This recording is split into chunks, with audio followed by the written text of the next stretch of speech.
Massive stone pyramids rise from deserts, jungles, and plains across the world, from the sun-baked sands of Egypt to the lush heartlands of the Americas.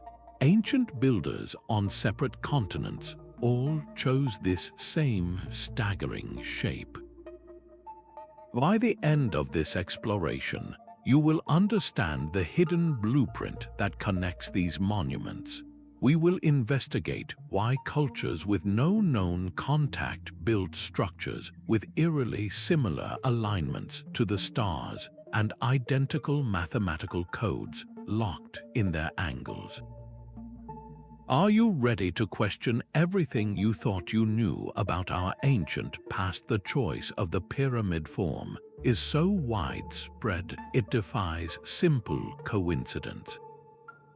This is not merely an Egyptian story. In the Fertile Crescent of Mesopotamia, massive step temples called ziggurats reached for the heavens.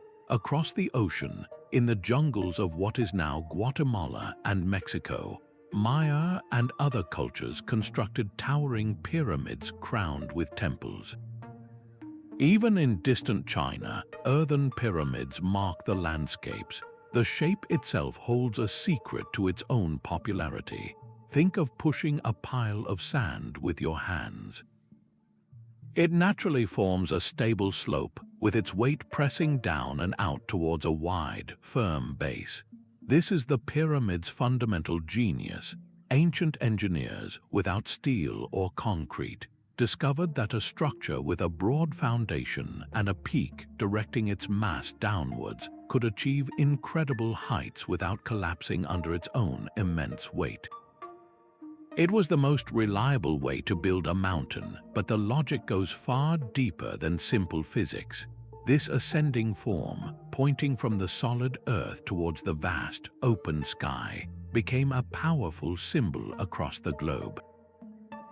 It represented a bridge, a ladder, a connection between our world and the realm of the divine, between humanity and the cosmos. Whether it was a pharaoh's soul ascending to the stars or a priest climbing the steps to be closer to the gods, the pyramid served as a spiritual conduit. This shared symbolism in unconnected cultures points to something profound. Perhaps this was not a copied design, but a design that was independently discovered because it is fundamentally, universally true on both a physical and a spiritual level. It is our first major clue that these builders were all reading from the same hidden blueprint, one written not on papyrus or stone, but into the very fabric of the world and our place within it. The heavens themselves provided the blueprint. Across continents and cultures, pyramid builders looked upward, using the predictable movements of the stars, sun, and planets to anchor their colossal creations to the cosmos. This was no mere decoration. It was a fundamental design principle, turning silent stone into a resonant celestial clock. Consider the Great Pyramid of Giza, a structure of such staggering precision that its base is aligned to the cardinal directions with an error of less than 1/15 of a single degree.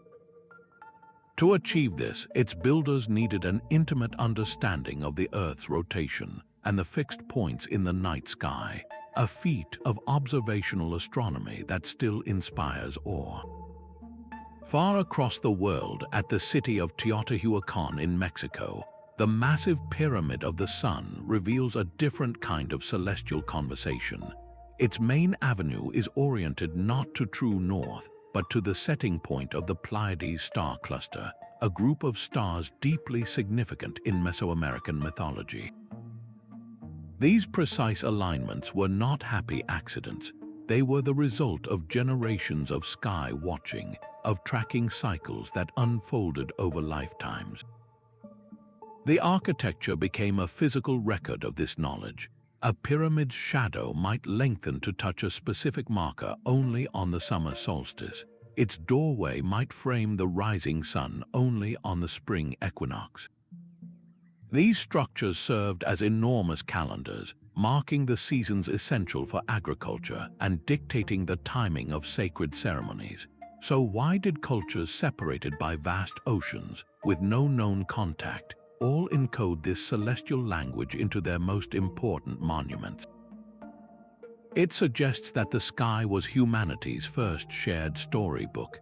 The predictable rhythm of the cosmos offered a universal constant, a framework of order against the chaos of the natural world. Whether gazing at the Nile Valley or the Mexican highlands, ancient astronomers saw the same patterns, the same celestial bodies tracing their paths.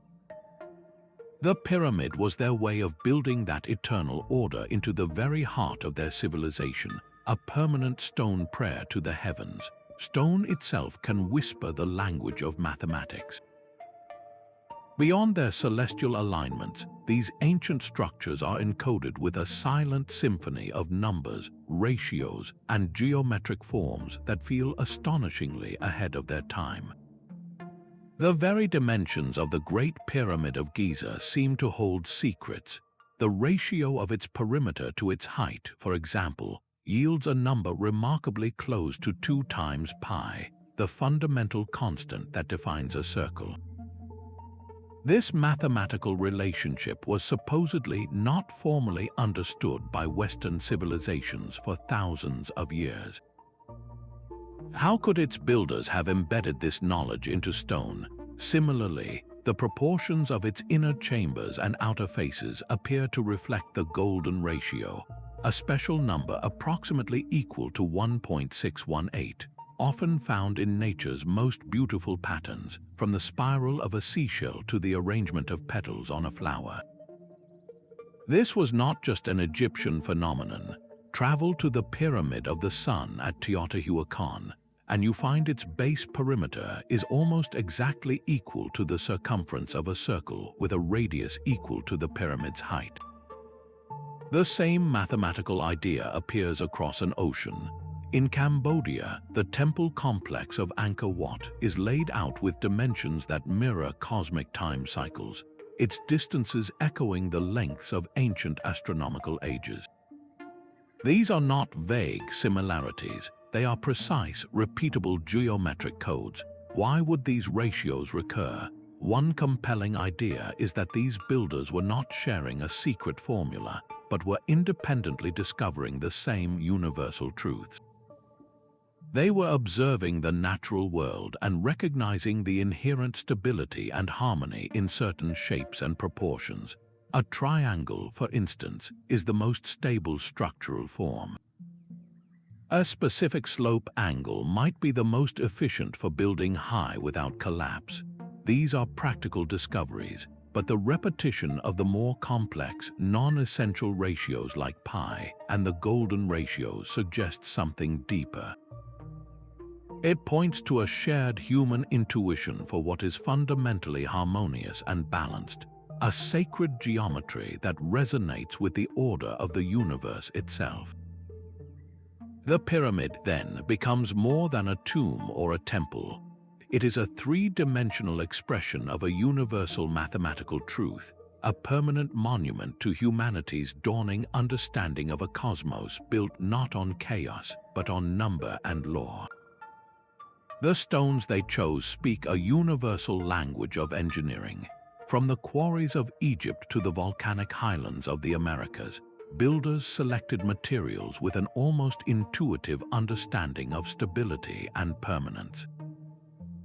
The Egyptians employed massive blocks of limestone and granite, stones capable of bearing unimaginable weight for millennia.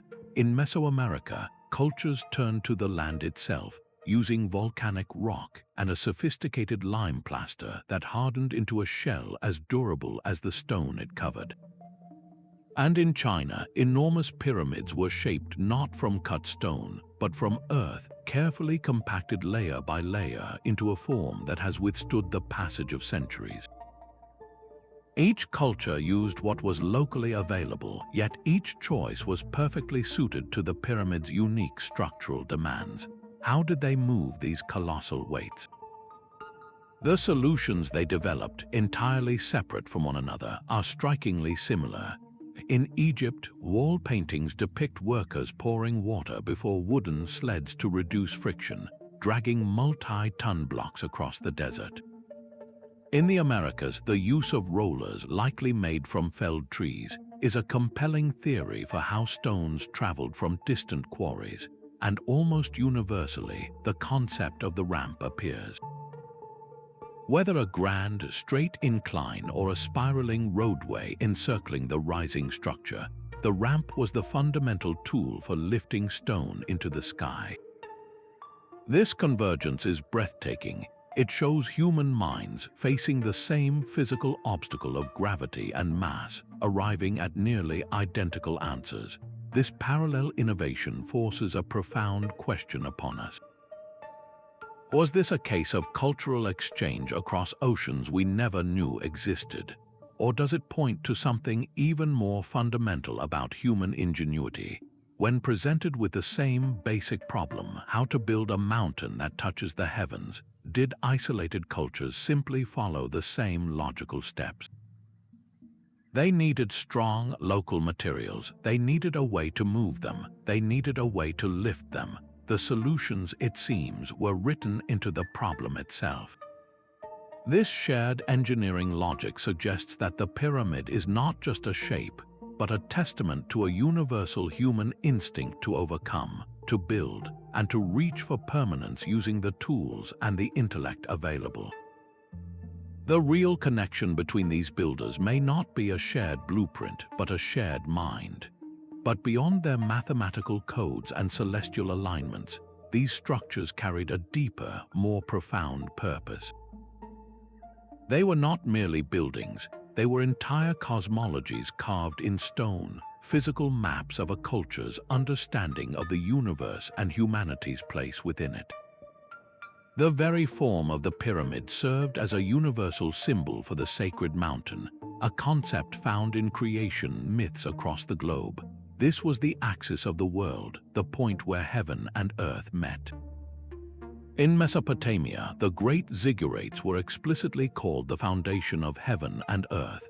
Their stepped sides formed a literal staircase, a bridge for priests, and perhaps even the gods themselves to travel between realms. The entire structure was a man-made portal to the divine. The Egyptian pyramid served a similar, yet uniquely personal, function. It was a launchpad for the soul. Its smooth, gleaming sides were designed to catch the first and last rays of the sun, acting as a ramp for the pharaoh's spirit to ascend and join the eternal cycle of the sun god, Ra. His journey to the stars was architecturally assured. Across the Atlantic, in the heart of the Maya world, the pyramid was the sacred mountain itself. The temple at its summit was not just a place of ritual, but the perceived dwelling of a deity, a cave-like portal to the underworld, or the peak where the sky was born. To climb its steps was to reenact a mythic journey, moving from the mundane world into a space of pure power and connection. So why does this specific symbolic language, this idea of a world mountain and a pathway between realms, echo so powerfully from desert to jungle? One possibility lies deep within the human psyche, the desire to connect with something greater than ourselves, to find order in the cosmos and a path for the spirit, may be a universal human impulse. The pyramid, in its majestic and stable form, naturally became the physical expression of that deep-seated yearning. Alternatively, the repetition of such a complex symbolic system invites us to wonder if our understanding of ancient travel and exchange is incomplete. Could a shared, primordial idea have traveled across the world, adapting to each new culture it touched? The answer remains hidden within the stones, but the pattern is undeniable. These monuments stand as silent testament to a shared human dream, to build a ladder from our world to the next. Beyond their silent geometry, these ancient structures were built to sing.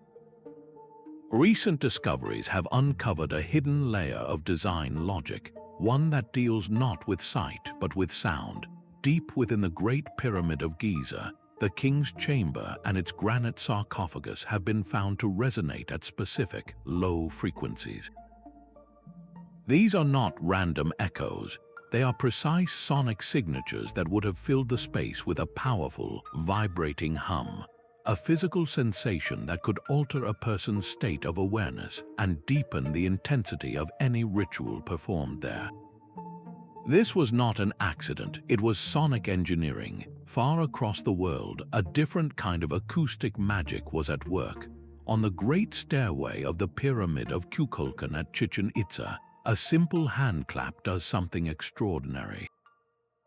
It does not return as a dull thud. Instead, it ripples back from the stone steps as a chirping echo, a sound that uncannily mimics the call of the sacred Quetzal bird, a creature deeply woven into Maya mythology. This effect, known as a chirped echo, is a complex acoustic phenomenon. It requires the steps to act as a sound diffraction grating, a series of surfaces that break the sound wave apart and reflect it back in a cascading frequency. To design this intentionally, the builders needed a profound, almost intuitive, grasp of how sound waves interact with precise, repeating geometry. Why would cultures with no known contact both incorporate such sophisticated sonic elements into their most sacred architecture? This shared focus on acoustics points to a universal recognition of sound's power. Sound is vibration, a physical force that can be felt in the bones. In sacred spaces, it could be used to induce feelings of awe, to mark the transition into a ceremonial state, or to create the sensation of a direct response from the gods or the spirit world. The chirp of a bird echoing from a temple, the resonant hum within a burial chamber, these were not mere special effects. They were architectural tools for transcending the ordinary. This parallel pursuit of sonic mastery suggests that the ancient blueprint was not just about aligning with the stars or encoding mathematics.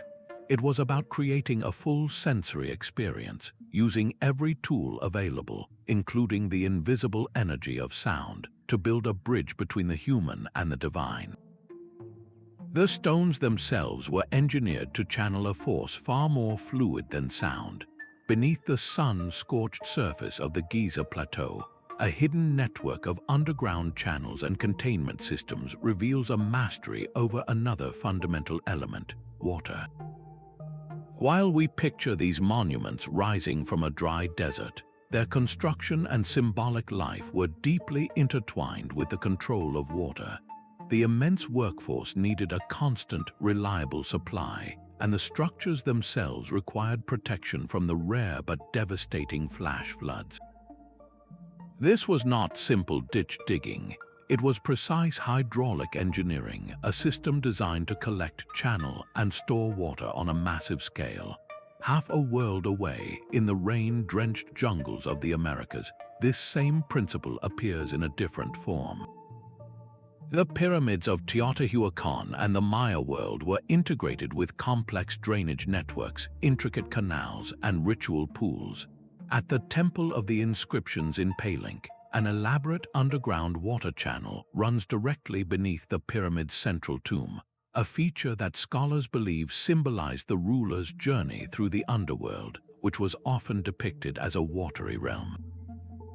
So why did pyramid builders from arid Egypt to tropical Mesoamerica all incorporate such sophisticated water management? The practical reason is clear. Water was essential for mixing the vast quantities of mortar and plaster used in construction and for sustaining the thousands of workers on site. But the logic runs far deeper, into the very heart of their worldviews. In both Egyptian and Mesoamerican creation myths, the world emerged from a primordial, chaotic sea. The pyramid, as the sacred mountain, was the first land to rise from these waters, the stable foundation of order. By building water channels directly into their monuments, the architects were physically recreating this myth of creation. The flowing water was not just practical. It was a sacred substance, a tool of purification, and a symbolic reenactment of life emerging from chaos. The pyramid complex became a microcosm of the universe, complete with its own controlled primordial waters. This parallel is staggering. It suggests that the blueprint for these structures was not merely architectural or astronomical, but deeply ecological and mythological. These cultures understood that to build a true axis of the world, they had to master all the elements of the world they were representing. The presence of advanced hydraulics in such distant locations points to a shared, profound insight that the greatest human achievements must harmonize with the most fundamental forces of nature, from the stars above to the waters below. Their silent endurance is perhaps their most compelling argument. While cities of wood and mud have long since returned to the earth, these stone giants still stand, having weathered not just centuries, but millennia of earthquakes, harsh climates, and the slow, relentless grind of erosion. This was no accident of construction. It was the result of a deliberate and shared design logic focused on structural longevity and seismic resilience. The ancient engineers were not just building for their own time, they were building for eternity. In Egypt, the Great Pyramid's massive limestone blocks were not simply stacked. They were often laid with such precision that a knife blade cannot slide between them. This interlocking construction created a monolithic mass that could absorb and distribute immense forces, acting more like a single, gigantic stone rather than a pile of individual rocks. When the ground shook, the entire structure was designed to move as one, resisting the shearing forces that would topple a less rigid building. On the other side of the world, a different but equally brilliant solution emerged. The Inca, master stonemasons of the Andes, constructed walls and foundations with stones cut into complex, irregular polygons. These blocks fit together like an immense, three-dimensional puzzle. In an earthquake, instead of cracking, these walls would dance. The stones would shift and settle, absorbing the energy, and then, miraculously, settle back into place once the tremor passed. This was flexible, living architecture designed for a land in constant tectonic motion. Even the Mesopotamian ziggurats, built from sun-dried bricks, were engineered with cunning foresight. Their massive foundations were often reinforced with woven reed mats or carefully laid stone layers, a technique that helped stabilize the structure against the shifting, water-logged soils of the fertile plain.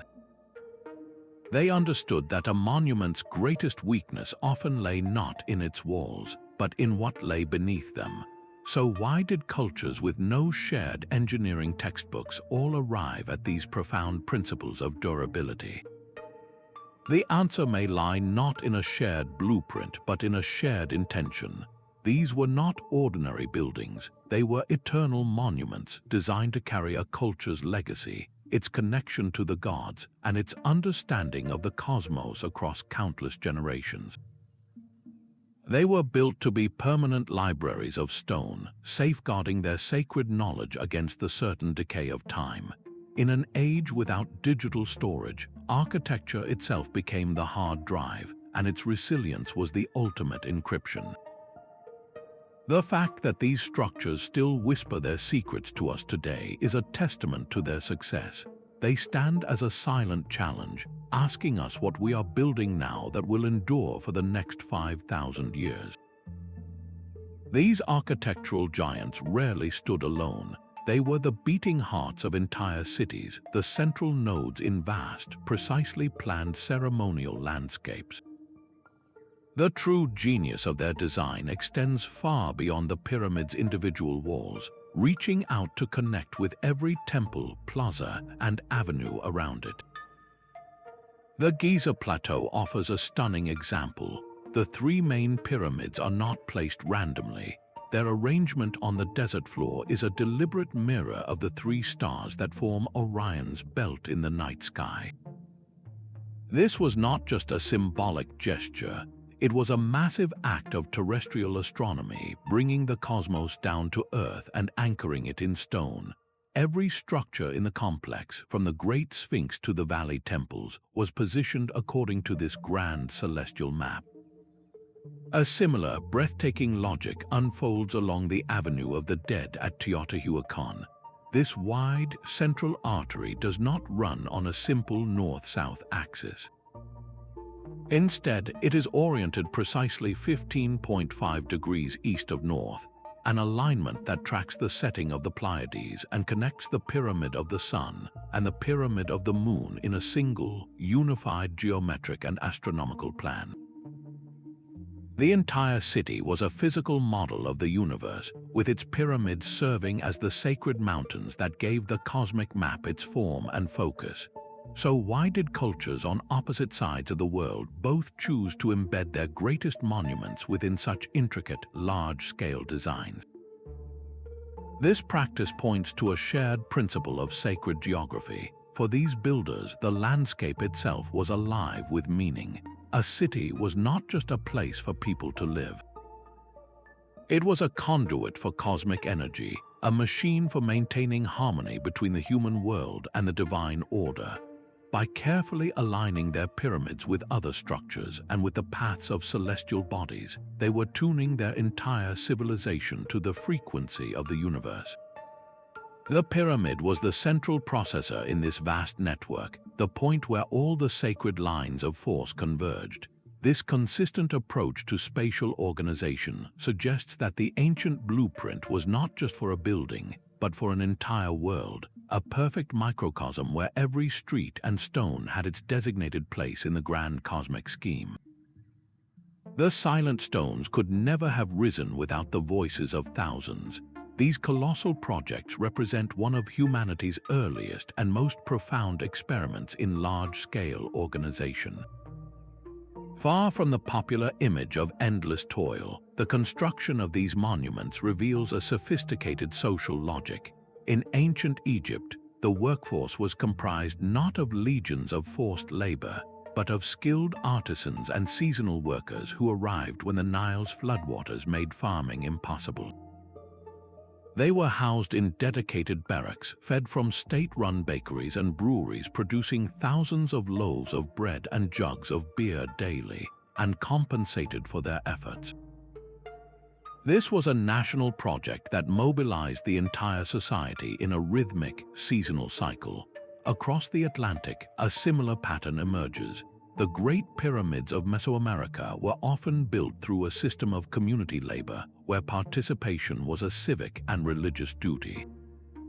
This collective effort served to reinforce social bonds and solidify a shared cultural identity, turning the act of construction itself into a powerful ritual. The logistical challenges were immense. Organizing the quarrying of stone, the transport of materials, the provisioning of food and water, and the coordination of specialized tasks from stone cutting to surveying required a level of administrative genius that rivals the architectural feat itself. Scribes and overseers managed complex supply chains, tracking everything from tool distribution to daily rations with an early form of bureaucratic efficiency.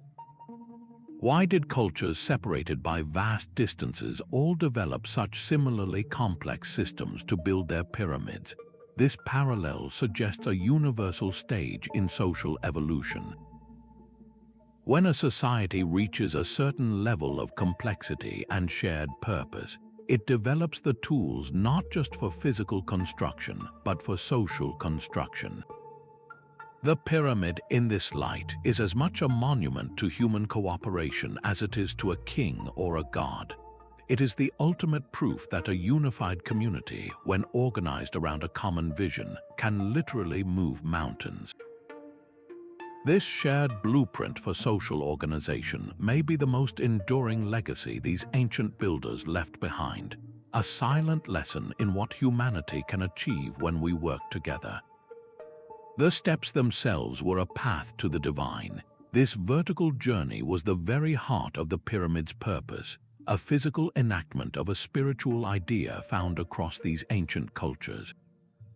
The architecture was deliberately designed to guide the participant upward, step by deliberate step, away from the mundane world below and toward a sacred space charged with meaning. In Egypt, this culminated in the sealed, silent chamber deep within the pyramid's core, the final resting place where the soul of the ruler would begin its cosmic journey. In Mesoamerica, the procession led to an open-air temple at the summit, a platform perched between earth and sky where ceremonies connected the community directly to the gods. This shared emphasis on ascension is profound. The steep, often exhausting climb was not an inconvenience. It was a ritual in itself, a transformative experience that mirrored the soul's own difficult ascent toward enlightenment or the afterlife. The body's physical effort became a metaphor for the spirit's struggle and eventual triumph. Why would cultures with no contact all design their most important rituals around this same upward progression? The answer may lie in a universal human experience. We look up to the sky for answers. We associate height with purity and proximity to the divine. The pyramid gave this innate feeling a tangible form. It provided a structured, symbolic pathway for a community to collectively participate in this spiritual journey, turning an abstract concept into a physical reality that could be walked, felt, and remembered in the muscles and the breath. The consistent use of this ceremonial blueprint suggests a shared, deep-seated understanding that the most profound transformations require a passage, a deliberate movement from one state of being to another, with the pyramid serving as the ultimate architectural guide for that sacred passage. Their placement was a conversation with the earth itself. Beyond the stars and the stones, these ancient architects engaged in a profound dialogue with the very landscape around them, weaving their colossal structures into the existing tapestry of mountains, rivers, and plains. This was not a matter of simply finding an empty, flat space. It was a deliberate act of geomancy, the art of aligning human construction with the perceived energies and forms of the natural world. In the Soup Valley of Peru, the ancient city of Caral presents a stunning example. Its main pyramid complexes are not oriented to the cardinal points. Instead, they are carefully positioned to align with specific prominent peaks in the surrounding Andes. The pyramid became an extension of the mountain, a human-made echo of the divine, permanent forms that already defined the horizon. This created a powerful visual and symbolic relationship, anchoring the man-made sacred space to the timeless power of the natural sacred space. Across the ocean, along the banks of the Nile, a different kind of terrestrial logic was at work. The great Egyptian pyramids were not just placed near the river. Their entire existence was strategically tied to its life-giving, yet unpredictable, flood patterns.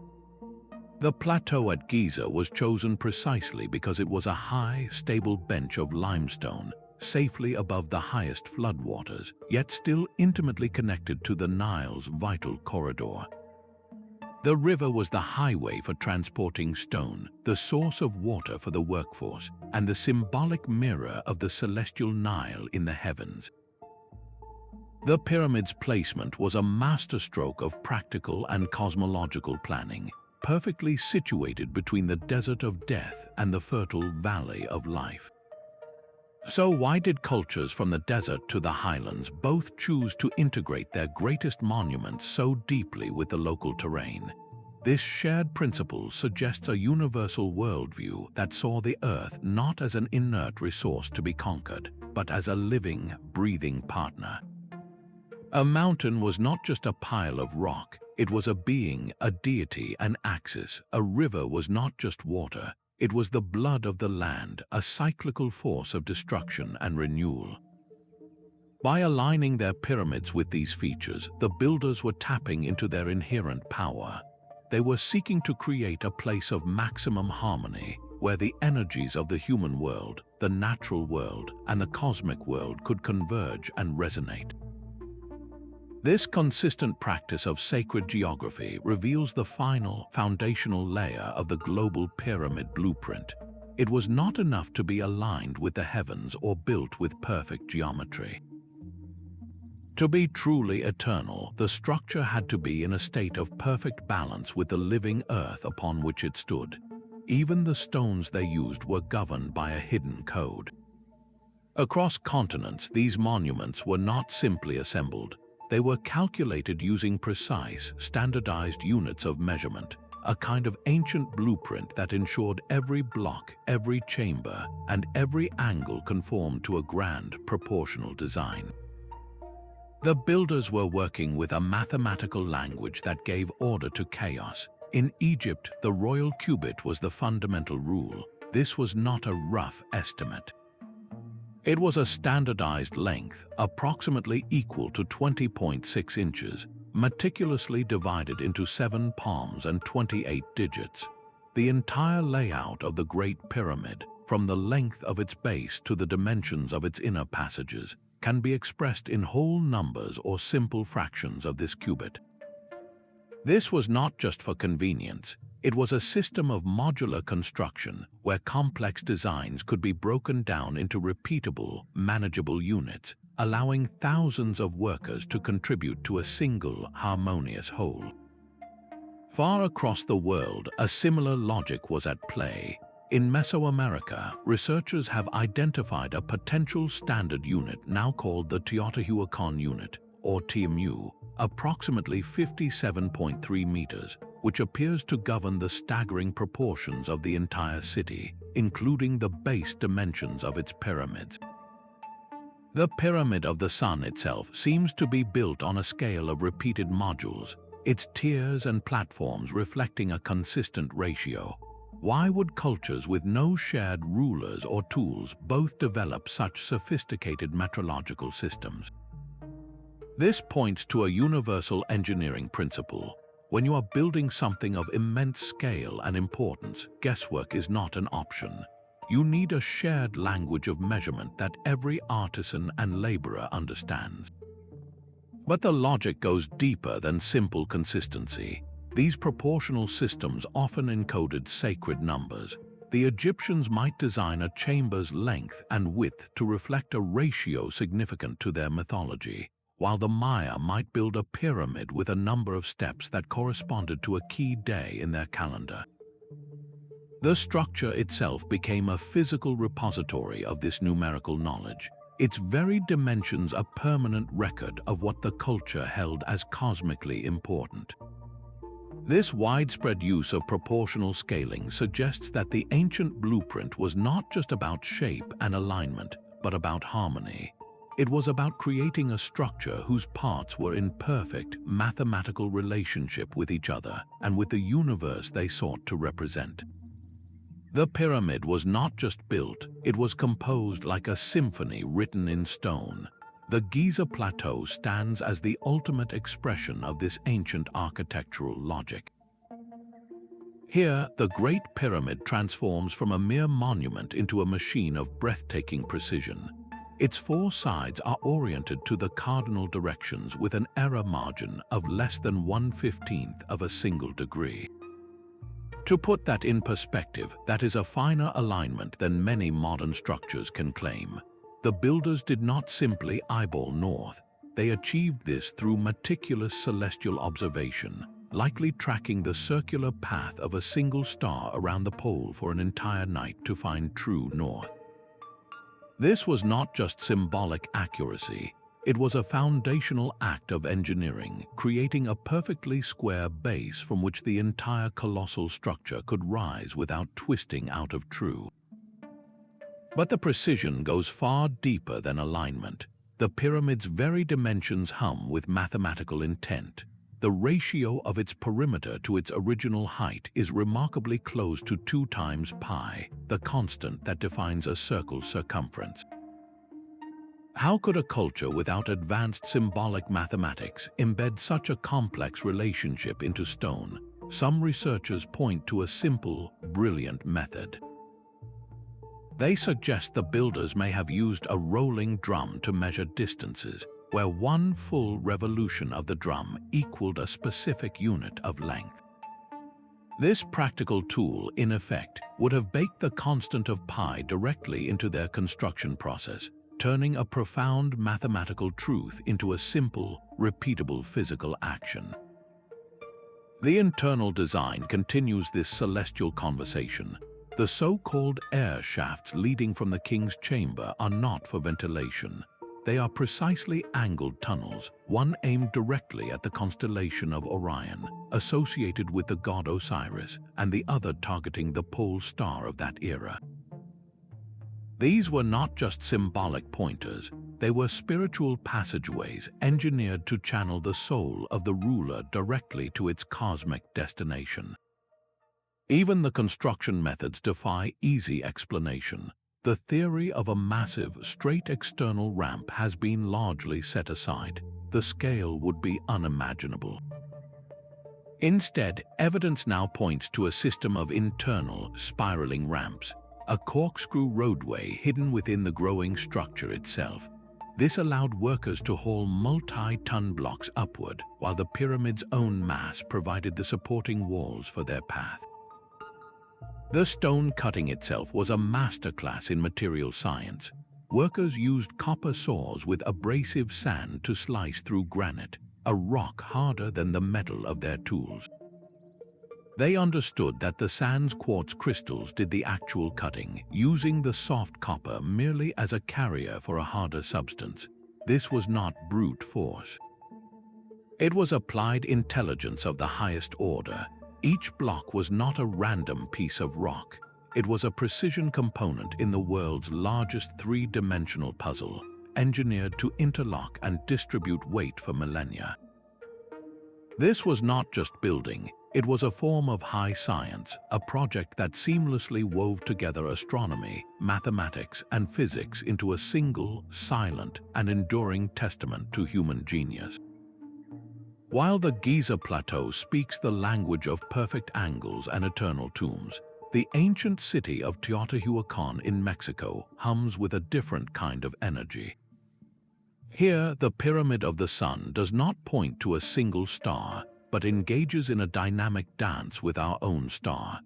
Its western face is oriented to capture the precise setting point of the sun on two critical days of the year, August 12th and April 29th.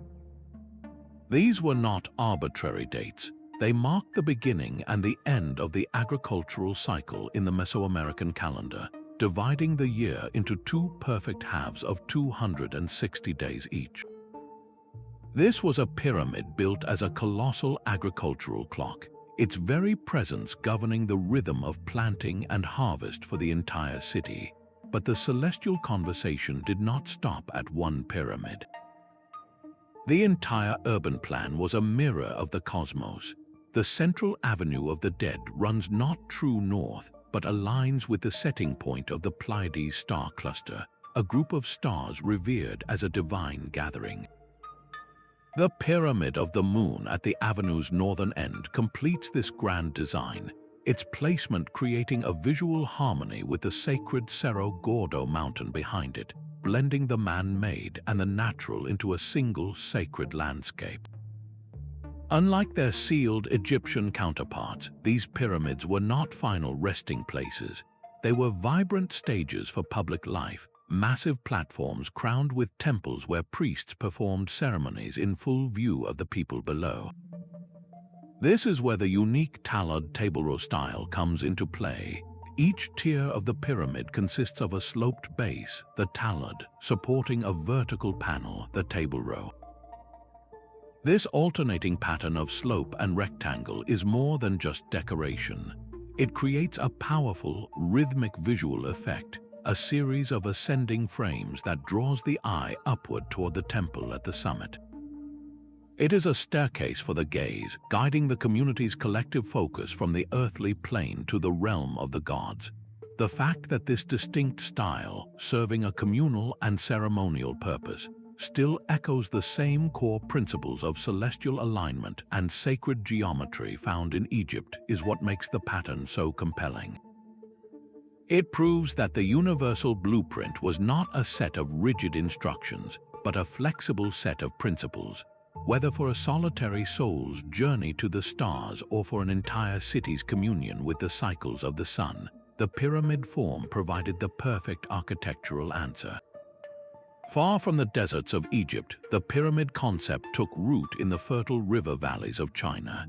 Here, emperors of the Qin and Han dynasties chose a different path to immortality, constructing colossal earthen mounds that rise from the landscape with the same imposing geometry. These are not stone mountains, but mountains of packed earth, carefully layered and compacted over decades. Though built from the very soil beneath their feet, these structures adhere to the same fundamental design logic. Their square bases and sloping sides create that stable, ascending form, and many are precisely oriented to the cardinal directions, suggesting their builders, too, were in conversation with the heavens. The most famous of these is the unexcavated tomb mound of Qin Shi Huang, the first emperor. This vast, pyramid-shaped earthwork stands as the heart of an entire necropolis, a sprawling complex of cosmic ambition that rivals any in Giza. Guarding its eastern approach lies his terracotta army, a silent legion of thousands of life-sized soldiers, chariots, and horses, each with unique features, buried to protect their ruler in the afterlife. The scale is staggering. Just as the Great Pyramid Complex was a city for the dead, this was an entire underground empire, mirroring the emperor's terrestrial power and his desire to carry that authority into the next world. Why would a culture with no known contact with Egypt or the Americas choose this same pyramidal form for its most sacred imperial tombs? The answer lies in a powerful convergence of universal principles. The pyramid, whether of stone or earth, represented the primordial mountain, the axis of the world. It was the most stable, enduring shape they could conceive, a permanent marker of divine kingship meant to last for eternity. The Chinese builders used what their land provided in abundance, earth, and perfected the technique of rammed earth construction, creating mounds that have weathered centuries. This parallel development is a profound reminder. It shows that the pyramid is not a single copied design, but a universal architectural solution that emerged independently wherever a civilization sought to build a bridge to the cosmos, using the materials and the genius available to them. Even in the ancient landscapes of Europe, the pyramid's shadow falls. Tucked away in Greece, structures like the Pyramid of Helicon near Argos stand as enigmatic stone puzzles. While their form is more stepped and truncated than the smooth giants of Giza, their geometric intent is unmistakable. Across the Balkans, most notably in Bosnia, claims of massive, ancient pyramids have ignited both excitement and intense debate within the scientific community. Whether natural landforms shaped by human hands or entirely man-made monuments, their very presence in the conversation speaks to the enduring power of the pyramidal idea. These European sites were not the tombs of god-kings. Instead, they appear to have functioned as communal gathering points, watchtowers, or sacred spaces for local rituals, serving a social and ceremonial role deeply embedded in their own cultural fabric. And like their global cousins, they whisper of the sky.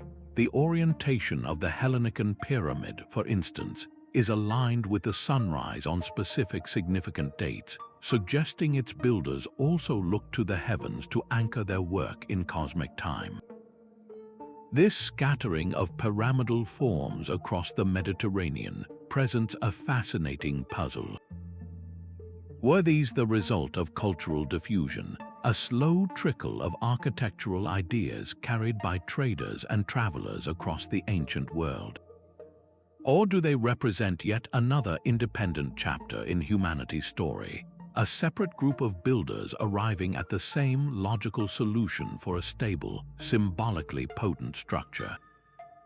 Their existence, regardless of their ultimate origin, reinforces a profound truth. The pyramid was not the exclusive property of one civilization. It was a resonant architectural archetype that emerged wherever humans sought to build something enduring, to reach for the divine, and to mark their place in the cosmos using the timeless language of stone and sky. Across the Mississippi River, a different kind of pyramid rose from the fertile soil. The ancient city of Cahokia was centered around Monk's Mound, the largest prehistoric earthen structure in the Americas. This was not a peak of quarried stone, but a colossal, tiered platform of packed earth, a mountain built by hand, basketful by basketful, over generations. Its base covers more than 14 acres, a vast man-made plateau that supported temples and the residences of leaders, physically elevating the sacred and the powerful above the everyday world below. The entire city was a deliberate reflection of the cosmos. Major mounds were arranged around grand plazas in precise alignments, with Monk's Mound itself oriented to the cardinal directions, its shape and placement anchoring the community to a celestial order. This was a sprawling, urban landscape designed as a sacred map. So why would cultures separated by continents and materials all arrive at this same pyramidal form for their most important structures? The logic of the mound is the same logic we have seen from the very beginning. It is the most stable, enduring way to build high, to create a permanent, visible center for a community. But the purpose is what truly connects Cahokia to Giza and Teotihuacan. These earthen platforms were stages for rituals that connected the people to the cycles of the sun and moon. They were burial sites for honored individuals, linking the architecture to the ancestors and the spiritual realm. They were, in essence, the North American expression of the sacred mountain, the Axis Mundi. This parallel development, using the earth itself as the primary building block, is one of the most powerful arguments for a shared human instinct. When a society seeks to create a permanent, symbolic center, a place that bridges the human and the divine, the pyramid, in its most fundamental geometric form, emerges time and again as the inevitable answer, written not in any one culture's language, but in the universal language of form and meaning. Mainstream archaeology offers a compelling explanation for this global phenomenon, one rooted not in mysterious contact but in the very nature of human ingenuity. This is the theory of independent invention, the idea that cultures separated by vast oceans and millennia could independently arrive at the same brilliant solution to a universal set of challenges. Think of it not as a copied blueprint, but as parallel evolution in architecture. When faced with the same fundamental problem, how to build something incredibly tall, stable, and permanent using only stone, earth, and human labor, the pyramid emerges as the most logical answer. Its wide base and sloping sides are the undeniable peak of structural logic for a pre-industrial society. It is the shape that gravity itself suggests when you are trying to reach the heavens without your creation collapsing under its own weight. But the convergence goes far deeper than physics. Similar social needs also pushed these cultures toward parallel development. A rising civilization, seeking to unify its people and demonstrate its power, often turns to monumental construction. What better symbol than a man-made mountain that dominates the skyline, a permanent declaration of a society's wealth, organization, and shared purpose? These projects required the mobilization of thousands, forging a collective identity through shared labor. Furthermore, the spiritual landscape of these early societies often shared profound similarities. The concept of a sacred mountain linking earth to the sky, or a ruler's soul ascending to join the gods, appears in creation myths across the globe. The pyramid became the physical manifestation of this nearly universal spiritual yearning. It was the most direct way to architecturally express a connection to the divine, a staircase for prayers and spirits alike. So, when you have shared technical limitations, similar social drivers, and parallel religious beliefs, the independent emergence of the pyramidal form begins to feel less like a staggering coincidence and more like an inevitable chapter in the human story.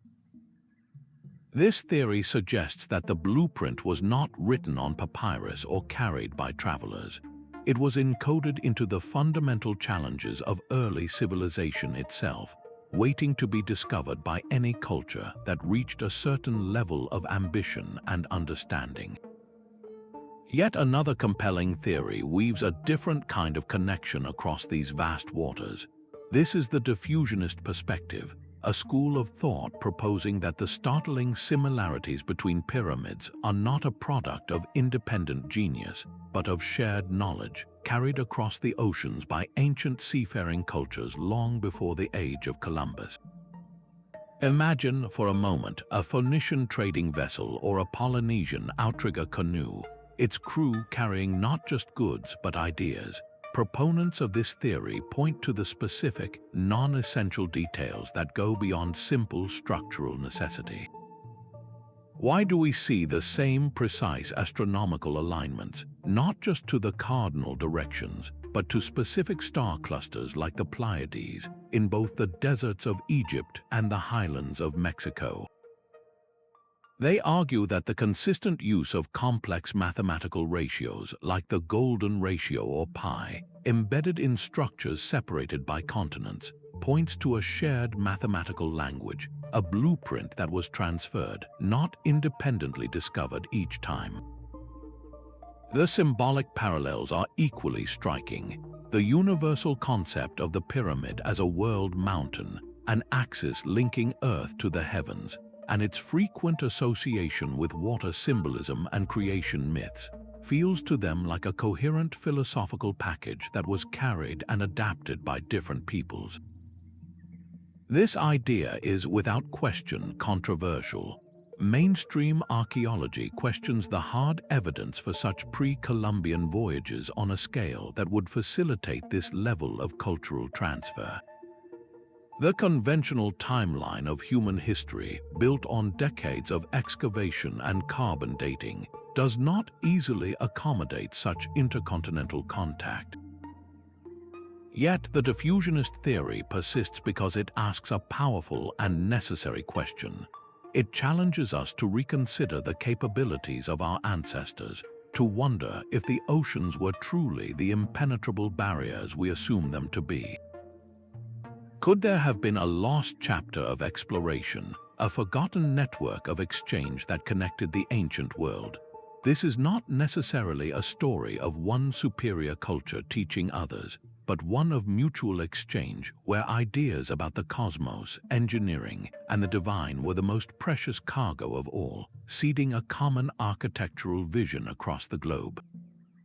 Whether this theory ultimately holds water is less important than the door it opens, inviting us to see the ancient world as a place of potential connection, where the shared shape of the pyramid might just be the ghost of a conversation lost to time.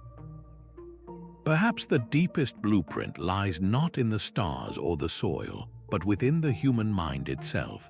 Some researchers suggest these architectural echoes spring from a shared well of symbolic forms, universal archetypes hardwired into our collective consciousness. From this perspective, the pyramid was not invented or discovered, but rather remembered. It emerged independently across the globe because it is a fundamental expression of how we, as a species, perceive our place in the universe. This archetypal theory offers a bridge between the two great debates of independent invention and cultural diffusion, proposing a common source within our own psychology. Think of the most basic symbols that appear in dreams and art across all cultures: the circle, the spiral, the mountain. The pyramid is the ultimate architectural mountain. Its stable base represents the solid, known world of our daily existence, while its ascending peak points toward the unknown, the divine, the realm of spirit and cosmic order. This upward thrust is a physical manifestation of a universal human yearning to connect with something greater than ourselves. Why would a culture in Egypt and a culture in Mexico both envision their sacred space as a staircase to the heavens, if not for a shared, underlying pattern of thought? The archetype is not the specific design of a stepped ziggurat versus a smooth-sided tomb, but the core idea of an axis, a central point where worlds meet. This explains why the pyramid form feels so instinctively powerful and right, even to us today. It resonates with a part of our mind that understands form and meaning on a level deeper than language or history. The builders, separated by continents, were all tapping into this same deep symbolic reservoir, giving physical shape to a collective dream of order, ascent, and connection. The stones they raised are not just monuments to their kings or gods, but permanent markers of a shared human intuition, a silent testament to the architecture of the mind. Another possibility whispers from the silent gaps in our history. What if the sudden appearance of these sophisticated structures is not a testament to independent genius, but to inherited knowledge? This controversial hypothesis suggests that the pyramid building cultures we know and study were not the original architects of this grand blueprint. They may have been the inheritors, the beneficiaries of a much older, advanced civilization whose name and story are now completely lost to the sands of time. According to this view, the eerie similarities in design, alignment, and mathematics are not coincidences or parallel evolutions. They are echoes. They are the scattered fragments of a single, original source of knowledge that was carried forward, a common instructional manual for building in harmony with the cosmos that was passed down after its creators vanished. Proponents of this idea point directly to the archaeological record. In places like Egypt and Mesoamerica, the most stunningly precise and massive pyramids often appear relatively early in the cultural timeline. The Great Pyramid of Giza, for instance, represents a peak of engineering that later Egyptian pyramids struggled to match.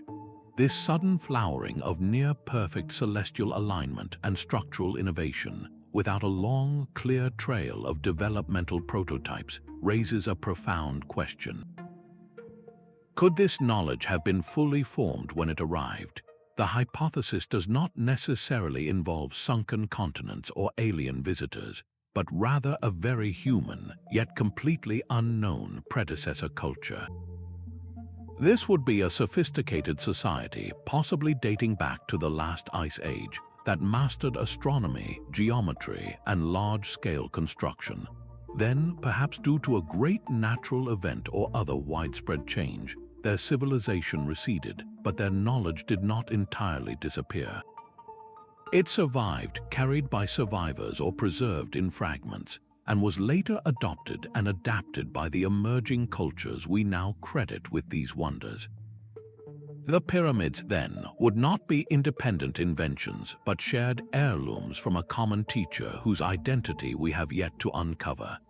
This perspective reframes the global pyramid phenomenon not as multiple discoveries, but as a single, recurring memory of a forgotten golden age, a ghost of a curriculum that taught humanity how to build eternity into stone.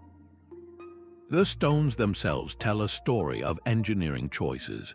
Walk up to the Great Pyramid, and the sheer scale of its limestone blocks is overwhelming. These multi-ton, precisely cut stones were fitted together with a seam so tight that it challenges modern comprehension, a testament to a culture obsessed with geometric perfection and eternal stability. They built like they were assembling a single, massive object from interlocking parts, needing no mortar because the precision of their joinery created its own strength. Now travel across the world to Teotihuacan. The Pyramid of the Sun presents a different texture. Here you see smaller stones bound together by a strong, durable mortar, often covered in a brilliant layer of lime plaster. This was a skin and bones approach, creating a solid core that could then be sculpted and finished with stucco and paint. It was a method suited for vibrant, ceremonial platforms that needed to be visually striking. And in China, the engineering solution was born from the earth itself. The massive tomb mounds of the early emperors were constructed using rammed earth, a technique of compacting layers of soil and gravel within wooden frames. Each compressed layer created a monolith of incredible density and durability, a mountain grown from the very land it stood upon. Yet, beneath these divergent techniques lies a shared, universal engineering logic. Every one of these cultures faced the same threefold challenge: how to get the stone out of the ground, how to move it across vast distances, and how to lift it into the sky. And they all arrived at eerily similar answers. The quarry marks found in Egyptian sites show they used dolerite stone balls to pound channels around granite blocks, a method of brute force guided by astonishing patience. In the Americas, the use of fire and water to thermally shock and fracture bedrock from quarries suggests a deep understanding of material science. For transport, the Egyptians perfected the sled and the lubricated ramp. Wall art shows teams of workers hauling colossal statues on wooden sleds, with a person pouring water ahead of the runners to reduce friction. In the Americas, the logical use of log rollers provided a similar, elegant solution to the problem of moving immense weight. And the ramp, in all its forms, was the universal key to the sky.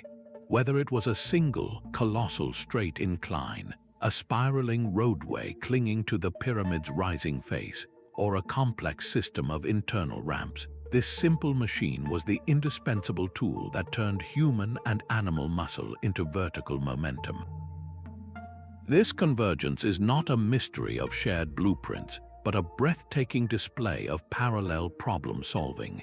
When the human mind, in isolation, confronts the fundamental laws of physics and the same basic set of available tools, the solutions that emerge are often strikingly familiar.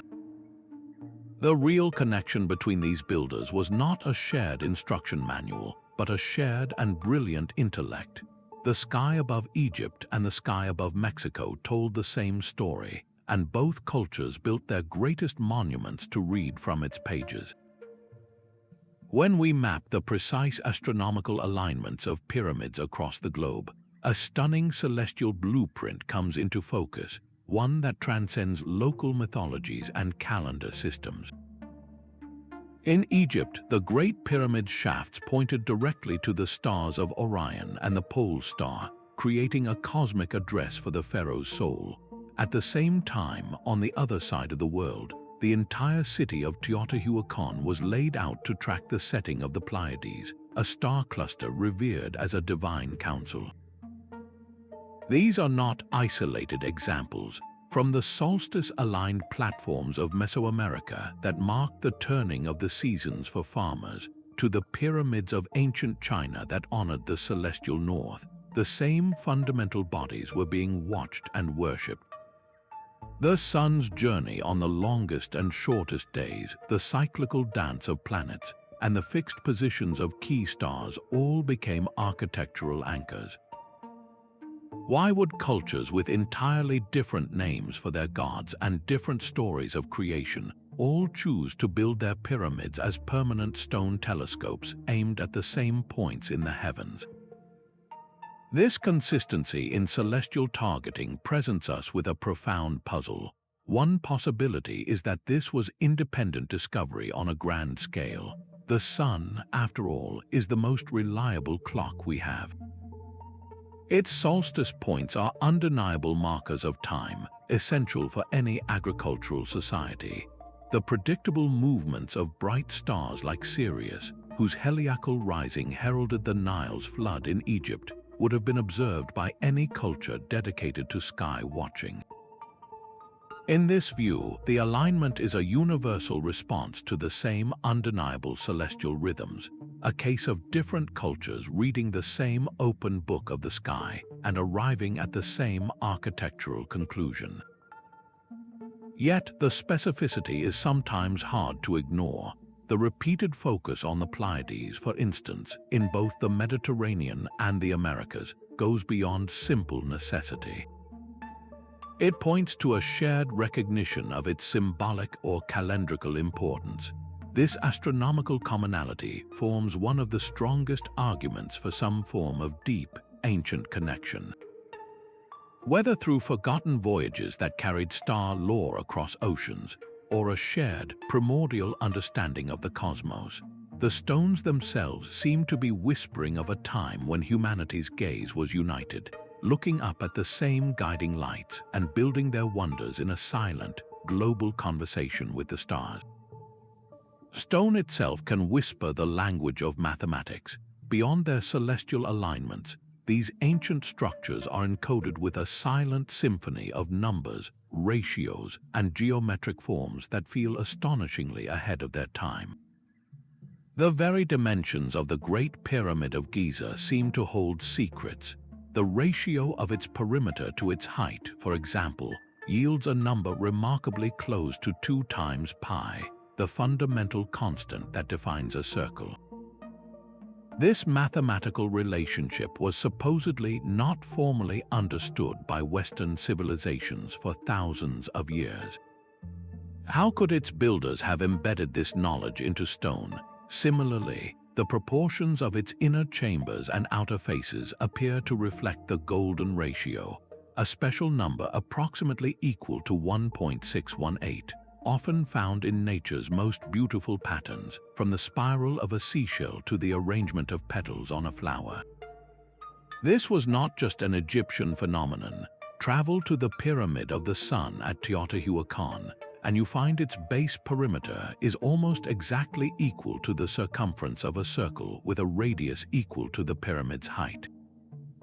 The same mathematical idea appears across an ocean. In Cambodia, the temple complex of Angkor Wat is laid out with dimensions that mirror cosmic time cycles, its distances echoing the lengths of ancient astronomical ages. These are not vague similarities, they are precise, repeatable geometric codes. Why would these ratios recur? One compelling idea is that these builders were not sharing a secret formula, but were independently discovering the same universal truths. They were observing the natural world and recognizing the inherent stability and harmony in certain shapes and proportions. A triangle, for instance, is the most stable structural form. A specific slope angle might be the most efficient for building high without collapse. These are practical discoveries, but the repetition of the more complex, non-essential ratios like pi and the golden ratio suggests something deeper.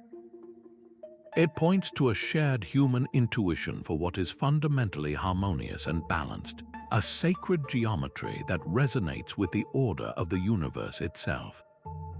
The pyramid, then, becomes more than a tomb or a temple. It is a three-dimensional expression of a universal mathematical truth, a permanent monument to humanity's dawning understanding of a cosmos built not on chaos, but on number and law. A pyramid stone heart beat to the rhythm of its culture. In Egypt, these immense structures were sealed vessels for eternity, designed to protect a single ruler's journey into the afterlife.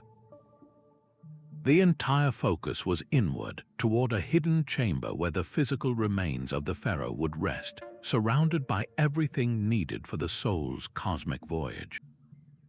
This was a deeply personal, yet state-sponsored, act of spiritual preservation. Walk now to the heart of a Mesoamerican city, and you find a pyramid serving an entirely public purpose. Here, the structure was a vibrant stage, its summit crowned with an open-air temple where priests performed ceremonies of sacrifice and offering in full view of the populace below. The energy flowed outward, uniting the community in a shared ritual experience under the open sky. And in North America, at places like Cahokia, the massive earthen mounds functioned as grand platforms for community gatherings, the elevated stages for leaders who stood between the people and the spiritual forces governing their world. Yet, beneath these starkly different functions, a unifying current runs deep. Whether it was an Egyptian soul climbing sunbeams to the stars, a Maya priest ascending stone steps to commune with a rain god, or a Cahokian leader standing atop a platform to address the people, the pyramid facilitated a connection. It was the designated meeting point, the sacred ground where the human realm could touch the divine. This shared symbolism of a bridge between worlds suggests that while the cultural application varied, the fundamental human yearning it addressed was universal. The need to reach beyond our immediate existence, to connect with the source of life and order, found its ultimate expression in this ascending form.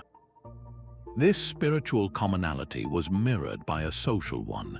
The very act of building these monuments required a staggering level of organization, pulling thousands of people together under a shared vision.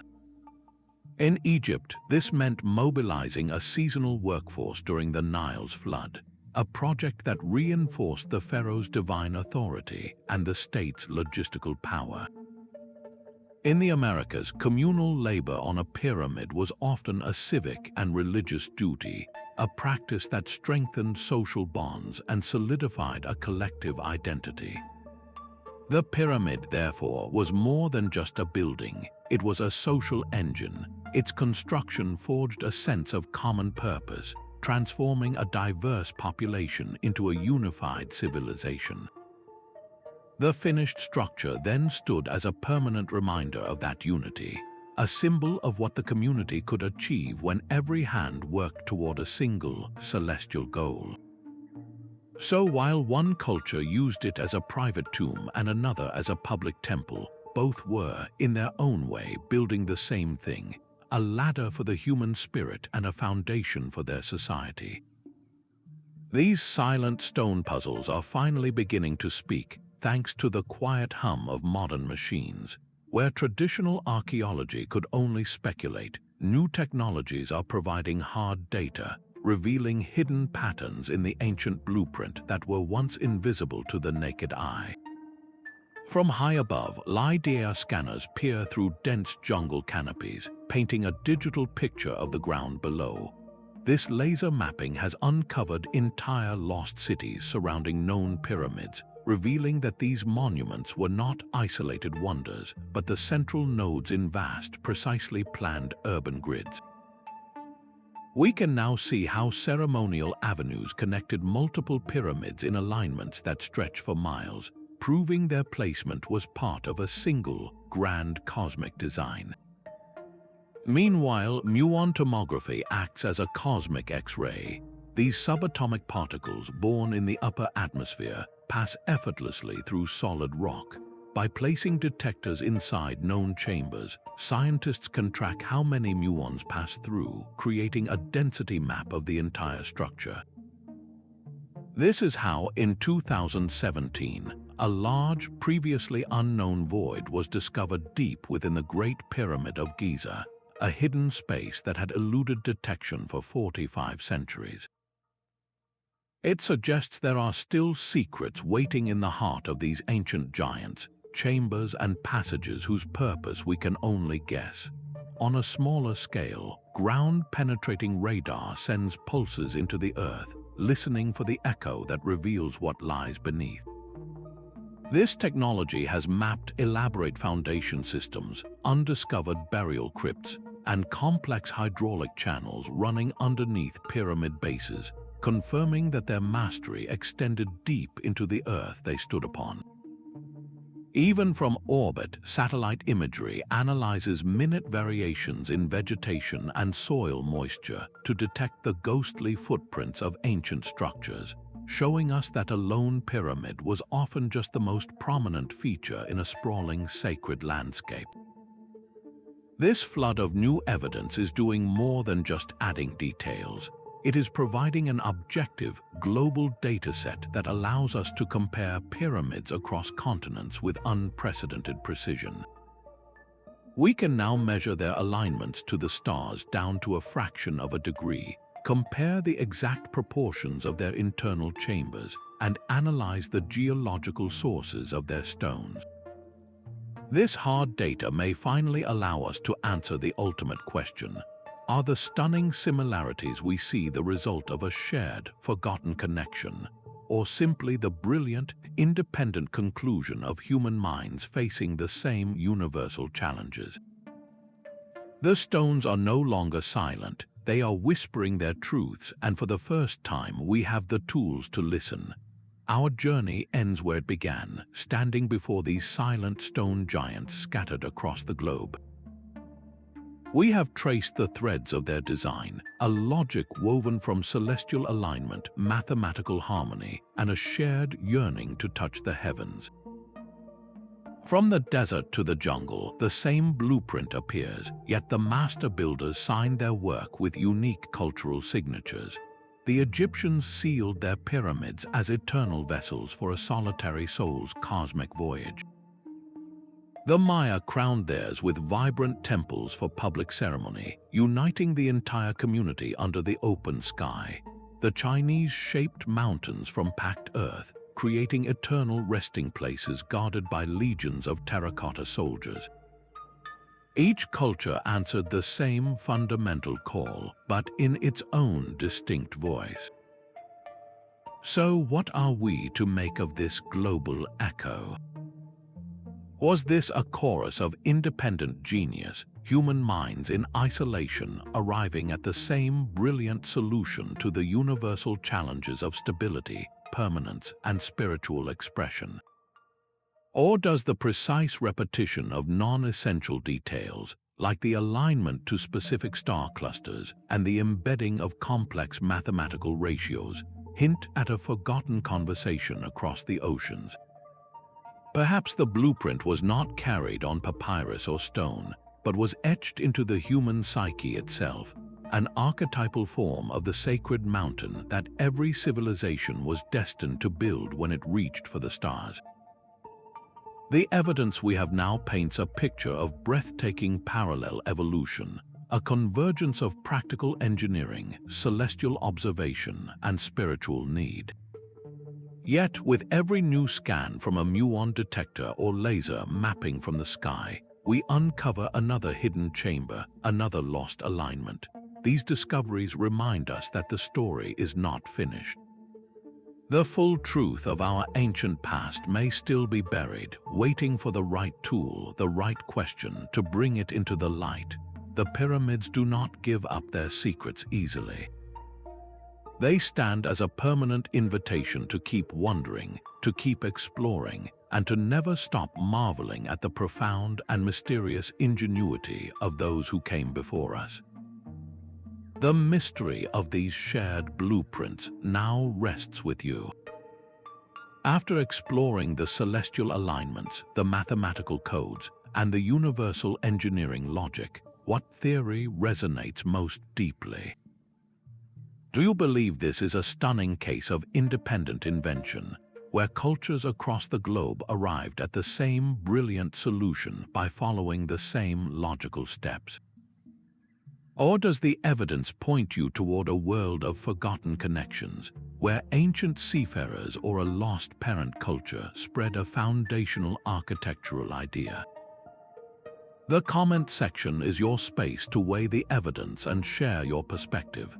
If this journey into the heart of ancient mysteries captivated you, please show your support by liking this video.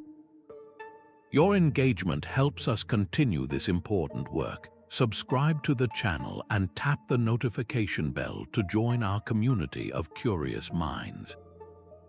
We are just getting started decoding the world's greatest archaeological puzzles, and we would love for you to be part of the next